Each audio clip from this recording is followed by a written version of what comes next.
এখন বাজে রাত্রি 1টা, আর এই 1টার সময় আমি কি করছি বলো তো? শুভ সন্ধ্যা, সবাই কেমন আছো? ব্লগ উইথ চ্যানেলে তোমাদের সবাইকে স্বাগত।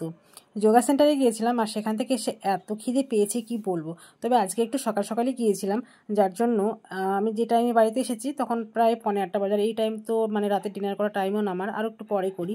তো কি খাবো খুব খিদে পেয়ে গেছে। একটু ছোলা ভিজানো ছিল, আর সেটা নিয়েই বসে পড়েছি। এই দেখো, তো বসে বসে শুধু একটু ছোলা ভিজানো খাচ্ছি, আর বেশ ভালোই লাগে খেতে। আর আমি যখন যেটা খাই সেটা একটু মজা করে করেই খাই, জানো তো। আসলে খেতে যে ভালোবাসে তার কাছে মানে সব কিছুই ভালো লাগে, তার জন্য একটু মজা করে করেই খাই। আর এই টাইমটা তো আমার এখন রাতে ডিনার করার টাইম না, রাতে ডিনার করি মোটামুটি 9:30 থেকে 10টার মধ্যে। তো পরেই করবো রাতের ডিনারটা, তার আগে ছোলাটা খেয়ে নিই, খেয়ে একটুখানি খিদেটাকে মিটিয়ে নিই। কেননা তোমার যোগা করে আসলে প্রচণ্ড খিদে পেয়ে যায়, আর তখন থাকাই যায় না, তখন মনে হয় যা পাই তাই খেয়ে নিই। কে এসেছে দেখো, আমার বাড়িতে দিদিভাই আর জামাইবাবু এসেছে। তো আমি যোগা সেন্টারে চলে যাওয়ার পরে ওরা আমাদের বাড়িতে এসেছে, আর এসে দেখে আমি নেই। তো আমার ছেলেকে বলে ওরা আবার কোথায় যেন গিয়েছিল, ছেলেকে বলে গেছে ওরা 8:30 সাড়ে 8টা নাগাদ আসবে। তো আমাকে ছেলে ফোন করলো আমি যখন যোগা সেন্টারে ছিলাম, তাহলে ঠিক আছে, আমি তো 7:30 না হলেও 8:45 মধ্যে বাড়ি চলে আসবো। তো এসে দেখি দিদিরা তখনও আসেনি। তো আমি ফোন করলাম, বলে কি আসছি, আর ওদের আস্তে আস্তে 9টা বেজে গেল। আর বললাম কিছু একটু খা, বলে কি না, কোথায় যেন গিয়েছিল সেখানে ওরা এটা ওটা খেয়েছে, যার জন্য এখন আর কিছু খাবে না। তো আমি থাকলে পরে সন্ধ্যার থেকে হয়তো বসে অনেক গল্প গুজব হতো, আর এখন অনেকটাই রাত্রি হয়ে গেছে, ওরা বাড়ি যাওয়ার জন্য তাড়াহুড়াও করছে।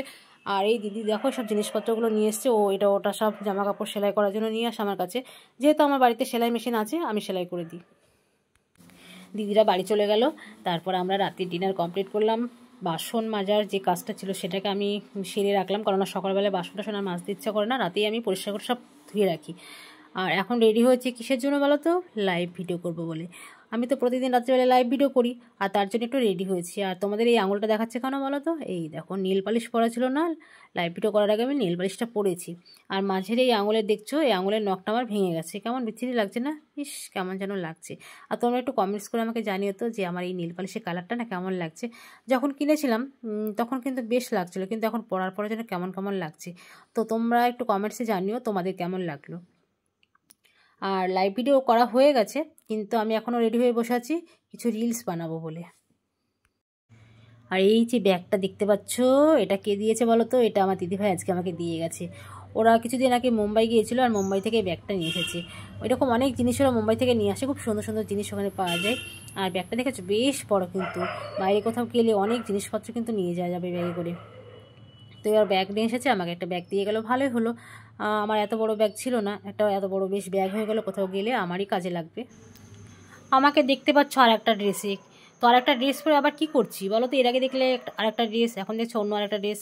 হ্যাঁ ঠিক ধরেছো, এখন আমি রিলস ভিডিও বানাচ্ছি। তো লাইভ ভিডিও করার পরে আমি আবার রিলস ভিডিও বানাই, তারপরে ব্লগ ভিডিও থাকলে সেগুলোকে এডিটিং করি। এই সমস্ত কাজগুলো কিন্তু আমাকে রাতেই করতে হয়, দিনের বেলা তো টাইম হয় না সবসময়। আমার রিলস বানানো কমপ্লিট, আর এখন একটু বিছানাটাকে টান টান করে নিয়ে ঘুমোতে হবে, তো অনেকটা রাত হয়ে গেছে। আর সকালে তো আবার উঠতে হবে, যার জন্য বিছানাটাকে ঠিকঠাক করে নিয়ে এবার শুয়ে পড়ি। আর ভালো লাগছে না রিলস করতে। সবাই ভালো থাকবে, সুস্থ থাকবে, আর কি আমার ভিডিওগুলো দেখবে, আর বেশি বেশি করে লাইক কমেন্টস আর শেয়ার করবে। Tata, by.